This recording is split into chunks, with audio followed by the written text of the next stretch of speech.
The security doors of Harwich General didn't just open that morning. They were blown off their hinges by the rotor wash of 6 Royal Canadian Air Force CH-146 Griffon helicopters that had descended, without warning or clearance, onto the ambulance bay on Harwich General's south lawn. The soldiers who came out of those helicopters weren't carrying patients. They were carrying rifles, and they were asking for someone by a name that nobody at Harwich General had ever heard. They were asking for Rook. The fluorescent lights in the triage hallway of Harwich General Hospital had been flickering for 3 days. Facilities had logged the complaint twice. Nobody had come to fix them.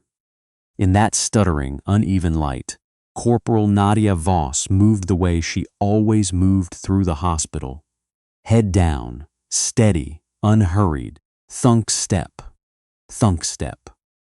The sound of her right boot landing half a second after her left, the slight drag of her prosthetic foot against the linoleum, was as much a part of the background noise of the ward as the beeping of the cardiac monitors and the hiss of the oxygen lines. To the staff of Harwich General, Nadia was the woman who restocked the crash carts and filed the incident reports, and never, not once in 2 years, raised her voice above a murmur. She was 31 years old, but the stillness in her dark eyes belonged to someone much older. She wore her black hair clipped short under a paper surgical cap. The carbon fiber prosthetic below her right knee was standard issue visible. She had never tried to hide it, but she wore it the same way she wore everything else. Without apology or explanation, she had come to Harwich General from nowhere, as far as anyone could determine. Her references were real but sparse.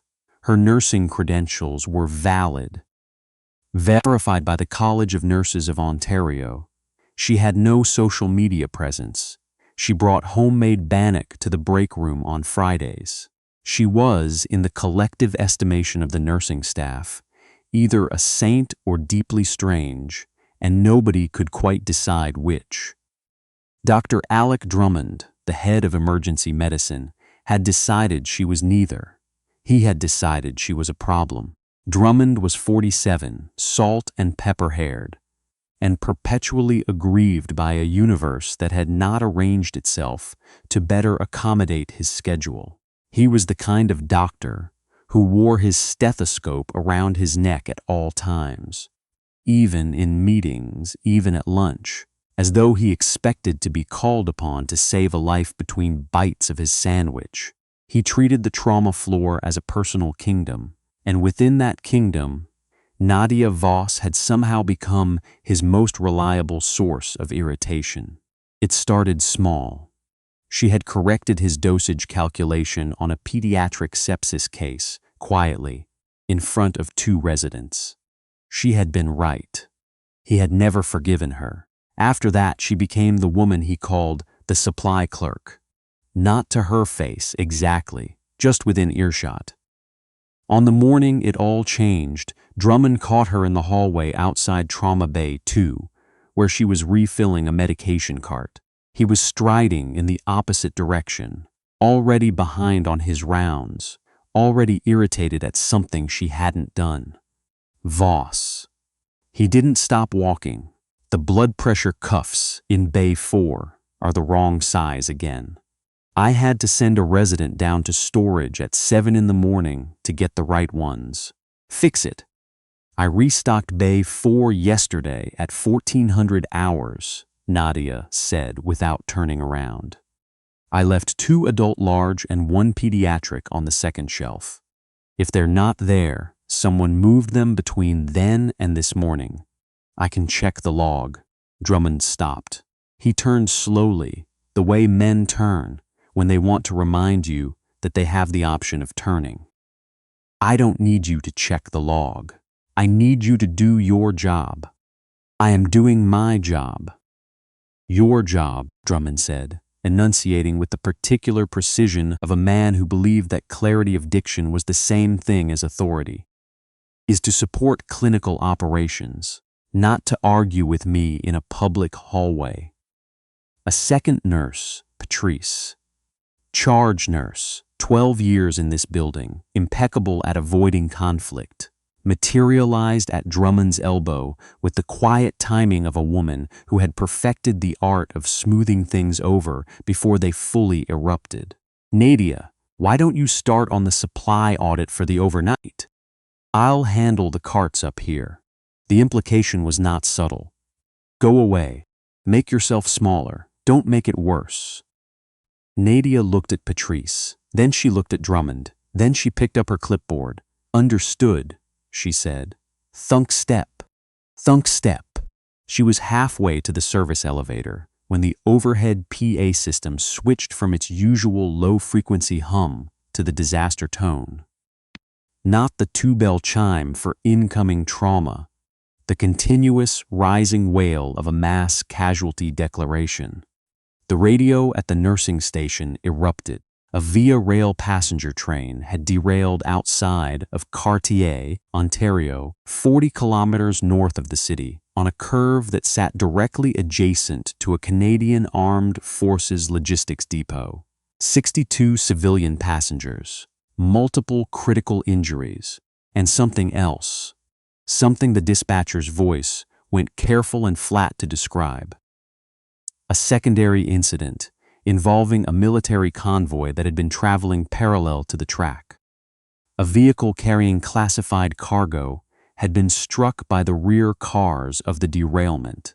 The nature of the cargo was not being disclosed on an open frequency. In the next 20 minutes, Harwich General became the worst version of itself. Ambulances came in 2s and 3s, then in an unbroken stream. The waiting room became a triage floor. Drummond was shouting across the bay at a second-year resident who had never seen a crush injury outside of a textbook. And the resident was going pale in a way that was not encouraging. The hallways filled with gurneys, with weeping families being turned back from the doors, with the particular sensory overload of a civilian hospital receiving casualties that belonged in a field hospital. Nadia stood at the threshold of the service corridor. She had done this before. Not here, not in a building with clean floors and functioning autoclave machines. In a place where the floor was sand and the ceiling was sky and the sound of incomings was something you learned to identify by pitch before the round even landed. She went to her locker. At the back of the locker, behind her spare compression stockings and her backup stethoscope, was a hard shell case the size of a shoebox. She had not opened it once in 2 years. She opened it now. Inside, a set of TCC-rated trauma supplies that bore no resemblance to the standard civilian kit.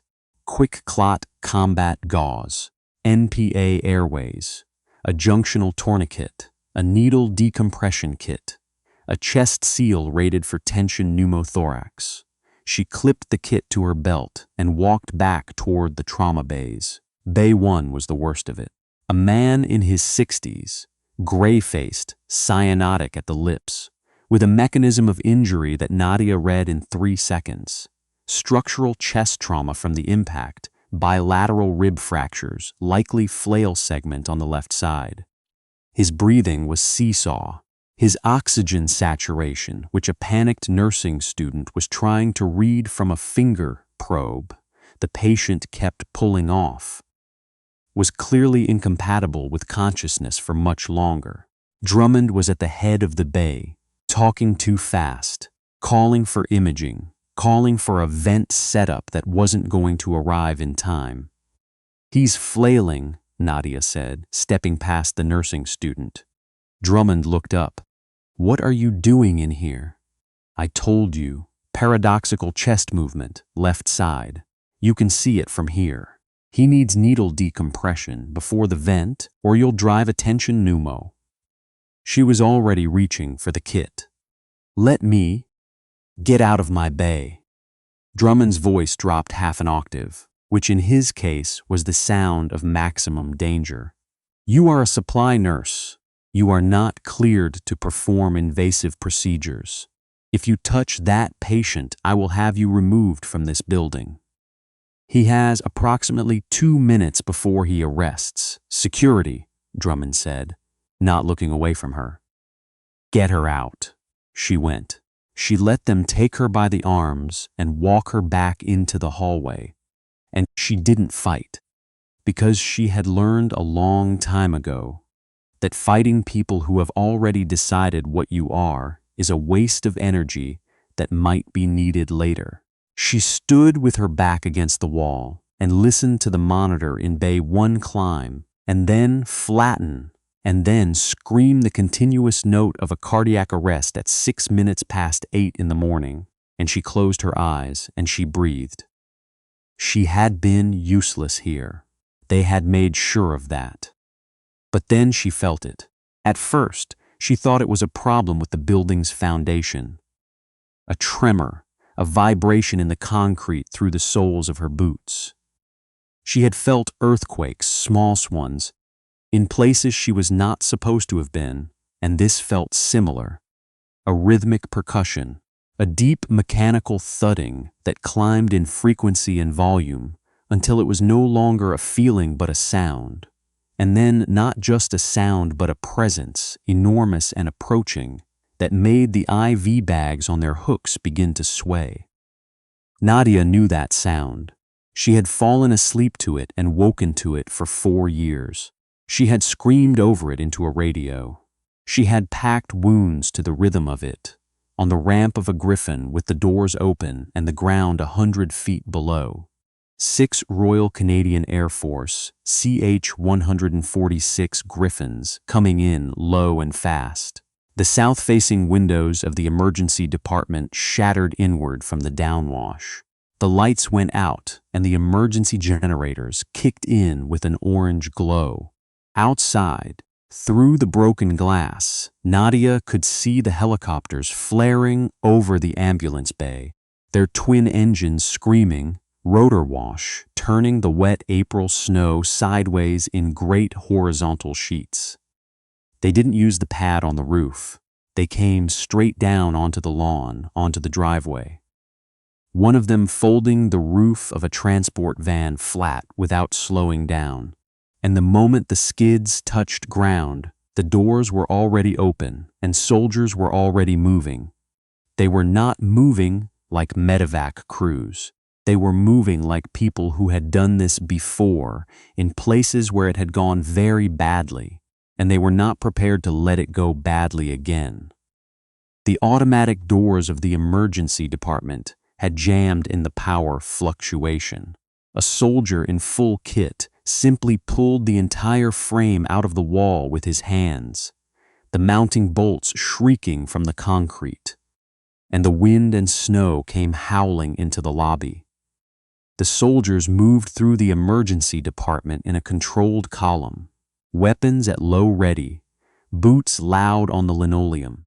At their center, carried on a NATO litter by 4 people moving in perfect synchrony, was a woman. She was in her 40s, Nadia guessed.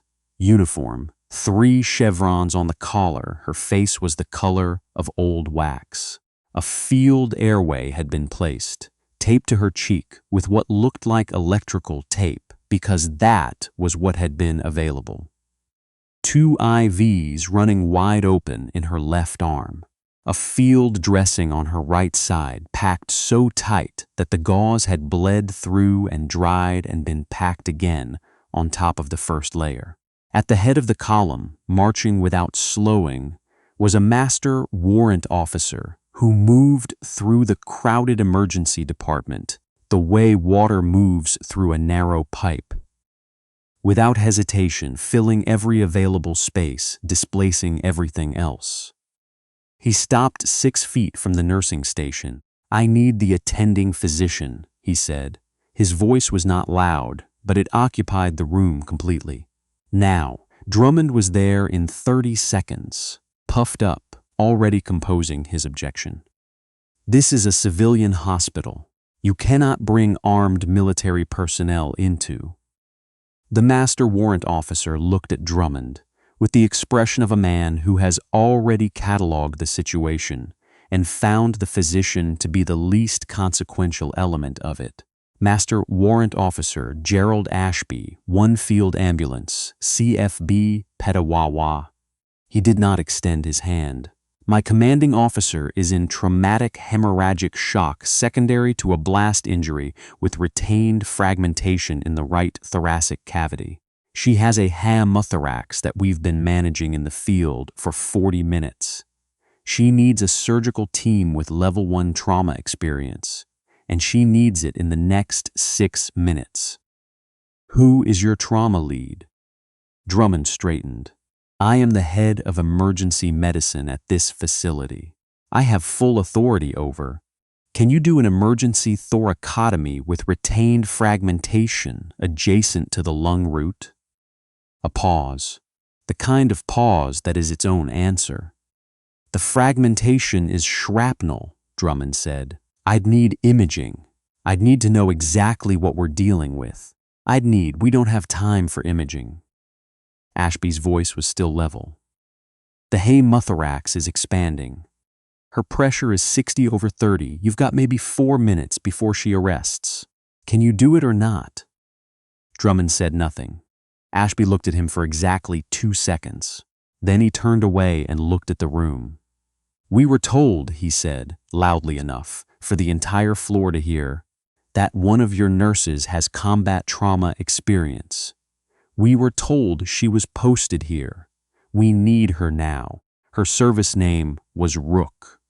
The emergency department went quiet in the particular way that places go quiet when something has happened that everyone will remember. The nurses looked at each other. Patrice shook her head. We don't have anyone by that name. We have a Dr. Rooker in cardiology, but not a doctor.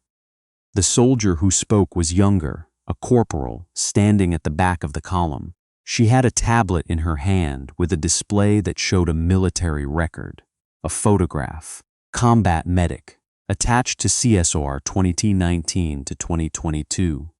Medical discharge following an IED strike in Mali. We tracked her civilian registration to this hospital. Ashby reached into his tactical vest. He pulled out a photograph, worn at the edges, and held it up. It showed a woman in desert cad pat, crouched low in the red dirt, a rifle slung across her back, and both hands buried inside a chest wound, working. The woman's face was turned toward the camera, not by intention but by chance, caught in a moment of absolute concentration. Her dark eyes were very still. Around her, everything was smoke. Patrice leaned forward to look at the photograph. Her face changed. She looked up, scanning the department, and then she looked toward the service corridor, toward the sound.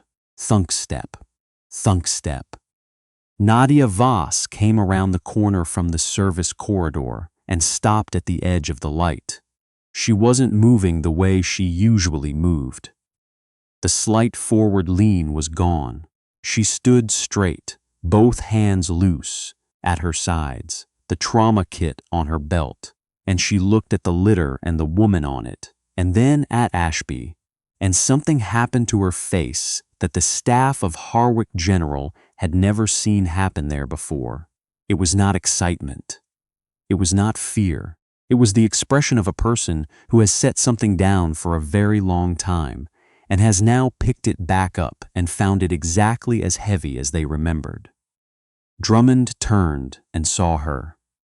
Voss, I told you to, Drummond. Ashby stepped between them without looking at the doctor. He looked only at Nadia. Are you the one they call Rook?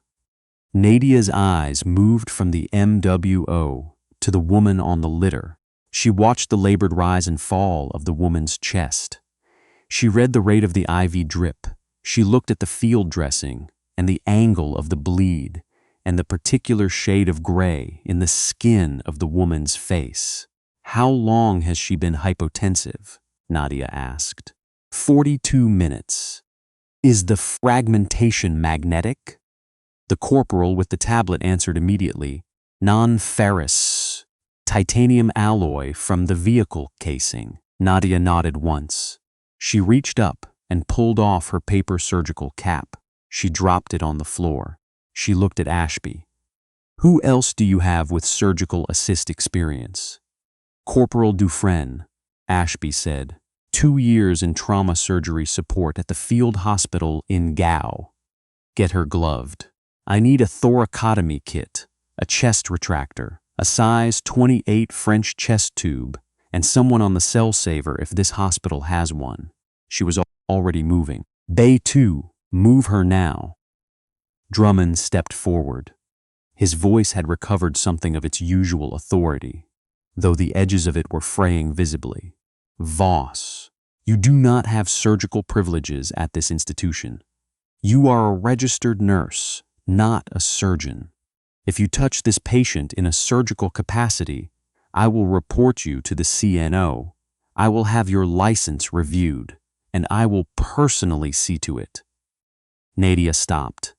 She turned around and looked at Drummond, just looked at him for a moment that felt longer than it was. Her name, Nadia said quietly, is Major Sylvie Cloutier. She commanded a forward operating base outside of Bamako for 14 months. She has a daughter in grade 3 in Petawawa who is going to school today thinking her mother is coming home tomorrow. She held Drummond's gaze. Get out of my bay. She turned back to the litter team without waiting for his answer. Drummond opened his mouth. Ashby was already beside him, not touching him, simply standing close enough that the doctor understood, on some foundational level, that he had run out of room. I'd step back, Ashby said pleasantly. Trauma Bay 2 cleared in the time it takes a word to travel across a room. The civilian nurses retreated behind the blast glass of the observation window.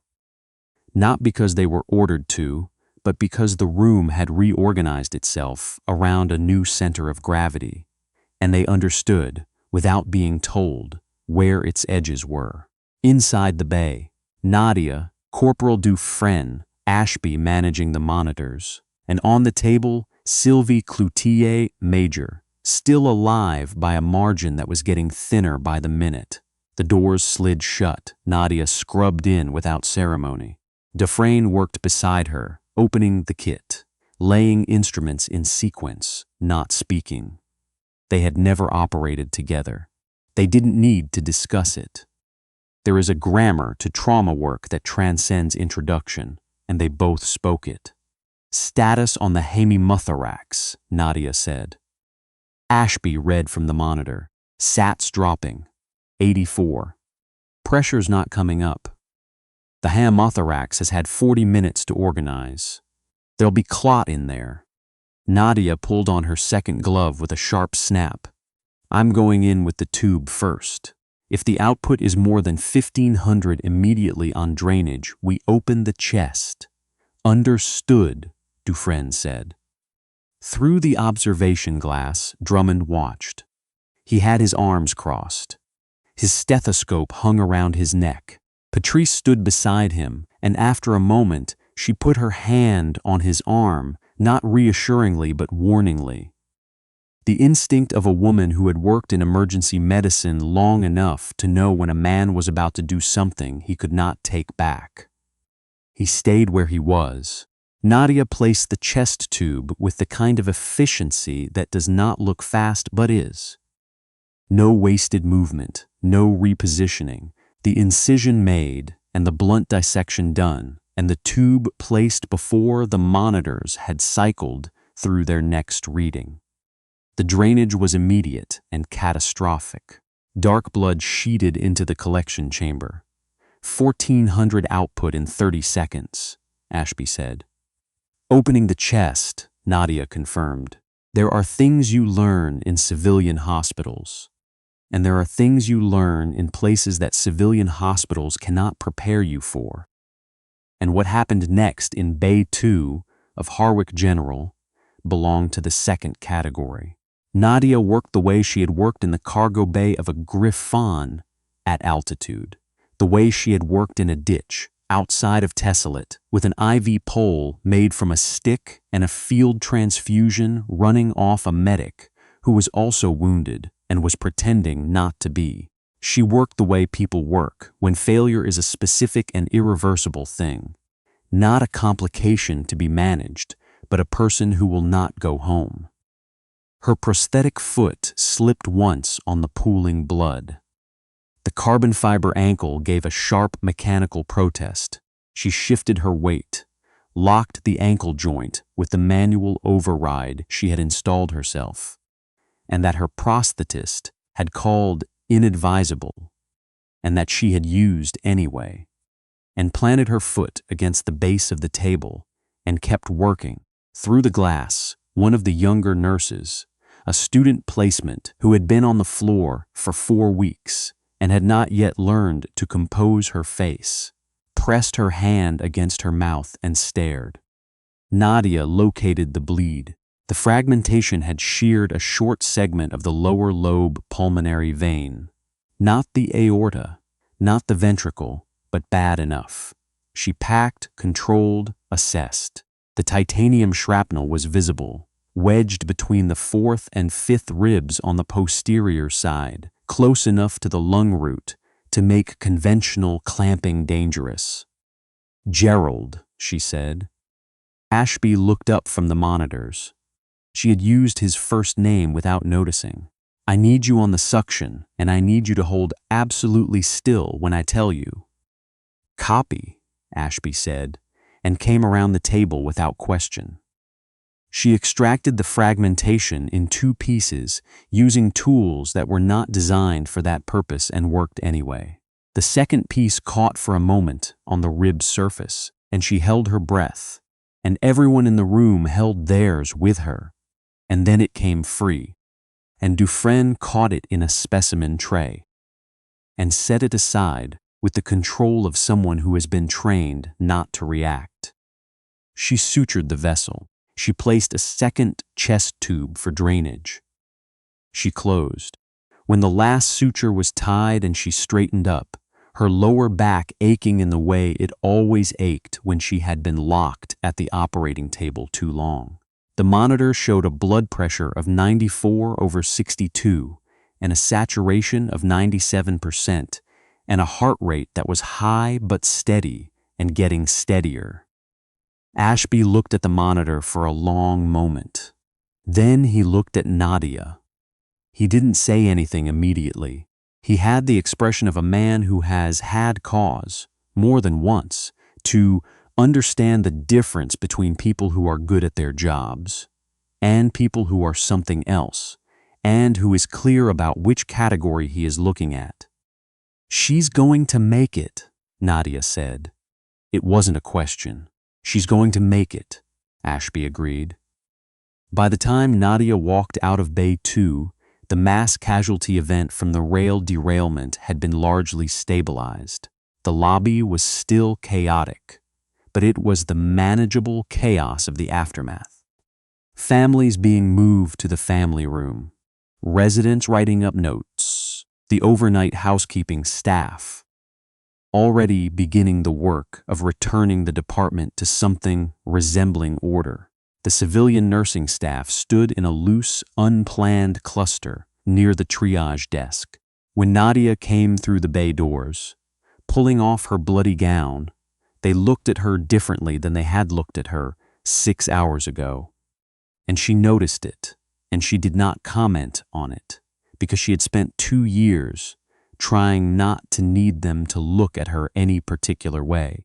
Drummond was waiting near the nursing station.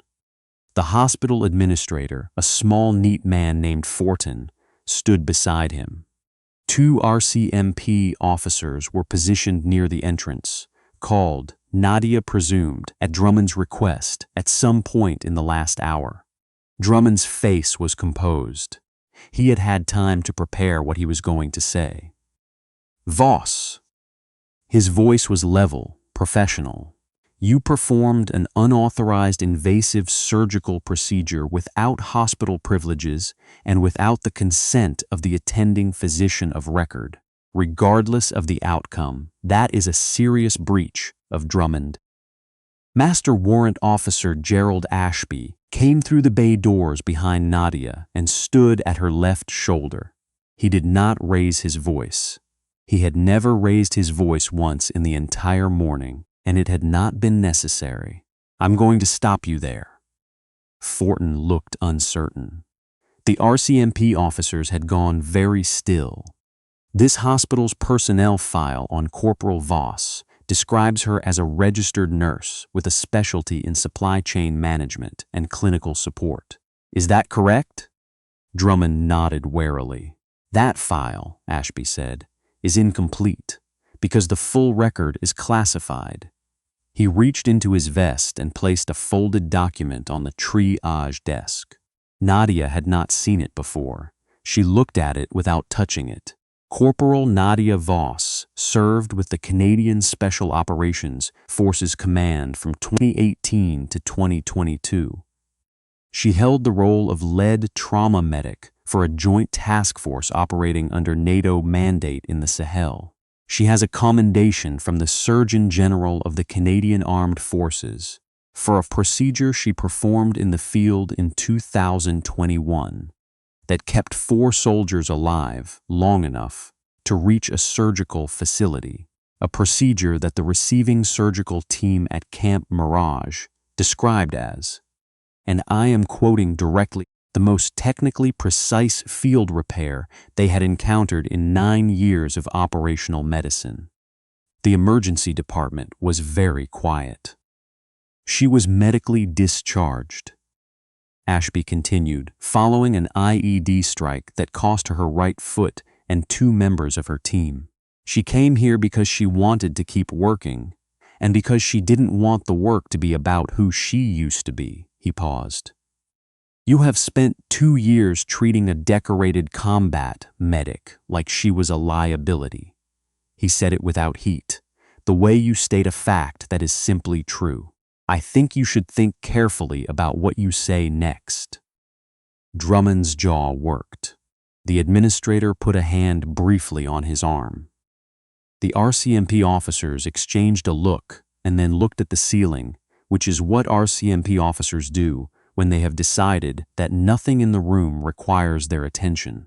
Nadia looked at Drummond. She felt, unexpectedly, something she had not anticipated feeling. Not triumph, exactly, because triumph at another person's diminishment was not something she had ever been able to hold on to for long. Something more complicated. Something close to tired and close to free at the same time. "I'm going to take my break," she said. She walked to the break room, poured herself a coffee from the machine that always ran slightly too hot, and sat down at the table by the window. Outside, the April snow had stopped, and the sun was coming through in long, flat morning bars across the parking lot. One of the Griffins was still on the lawn, rotor folded, being refueled by a ground crew in orange vests. The others had gone. Patrice came in 10 minutes later. She sat down across from Nadia, which she had never done before in 2 years of working on the same floor, and looked at her for a moment, and then looked at her coffee, and then said, "I moved those blood pressure cuffs last Tuesday. I needed them in Bay 3, and I forgot to restock." A pause. "I should have said something." "It's fine," Nadia said. "It's not, actually." Nadia considered that. "No, it's not." They sat with that for a moment the way adults sometimes sit with things that cannot be walked back but can be acknowledged.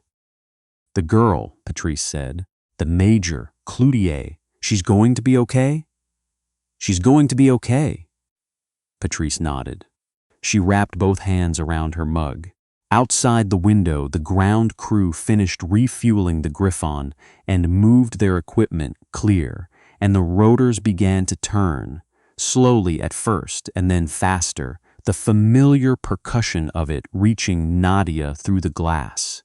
She watched it lift. She watched the skids clear the ground and the helicopter bank, south toward the highway and then east toward Petawawa, carrying Major Sylvie Cloutier home. Nadia watched until it was gone. Then she finished her coffee, put the mug in the rack, and went back to work.